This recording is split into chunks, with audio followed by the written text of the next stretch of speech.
St. Thomas Aquinas' 5 Proofs of God's Existence. To answer the question concerning God's existence, St. Thomas Aquinas presented 5 ways or proofs in his most notable work, the Summa Theologica. These 5 arguments draw proof or evidence from man's experience with the world, which are noticeably influenced by Aristotle and his concept of the 4 causes. The first argument that Aquinas formulated is the argument from motion. After observing objects in motion, Aquinas was convinced that whatever is currently in motion were once at rest but had changed states when it was moved by something else. This mover was something once at rest as well, but was also moved by something else. And this line of thought would go on and on until it forms an almost infinite series of concurrent events where the objects are both movers and moved. But if this series of events needed something to begin the movement, then it is logical to assume that at the very beginning of this infinite series is the first mover, which starts the movement. Aquinas describes this first mover as the unmoved mover, a label which is quite similar to Aristotle's prime mover. As we can see, both see this mover as one that is not caused or moved by anything other than itself. And for Aquinas, this is God. The second argument is the argument from causation, which builds upon Aristotle's concept of the efficient cause.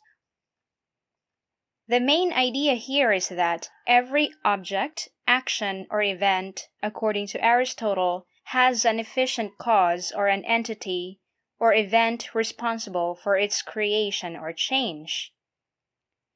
Just like how a baby finds their efficient cause in their parents, and their parents on their own parents, and so on and so forth. Aquinas uses these examples of dependent relationships to show that every person or object in the world depends on a creator, and that this creator also has its own creator, and this new creator also has its own efficient cause. This cycle, much like the argument from motion, can go on infinitely, but according to Aquinas, it should not be so, since in the first place, the series would have not begun. It is then logical to assume that at the very beginning, there is the existence of a first maker or an uncaused cause, which, as the name suggests, is the efficient cause that is not caused by others or anything but itself. This uncaused cause is, of course, attributed by Aquinas to the Christian God. The third argument is the argument from contingency, which necessitates the distinction between necessary and possible beings. Possible beings, simply put, are beings that can be created and corrupted, or are beings that can exist and not exist. An example of a possible being is man. Man is a possible being because we have the potential to exist through birth, and the same potential to not exist through death. Plants, animals, and structures are among some of the other beings included in this category. With this in mind, it is then reasonable to think that since most beings in the world are possible beings, then there must have been a time that they had not existed at all, which means that nothing ever existed. And if there truly was a time of pure non-existence, then nothing could currently exist because nothingness can only yield nothingness. Now, the only way that our existence at this very moment could be explained, for Aquinas, is if there was a being that already exists despite the nothingness of the possible beings. This being is called a necessary being. Necessary beings, on the other hand, are beings that necessarily exist or are beings that cannot be non-existent. For Aquinas, there must be at least one necessary being to exist at the very beginning for the rest of the beings to be able to exist. This being is, of course, God. The fourth argument is the argument from degrees of perfection. This argument makes use of man's knowledge of perfection and his tendency to judge or evaluate whether an object or person is more or less perfect. This action of judging something to be more or less perfect means that there is a standard that is used for the said evaluation. But how could man ever have such standards unless there is a being that is all perfect to compare it to?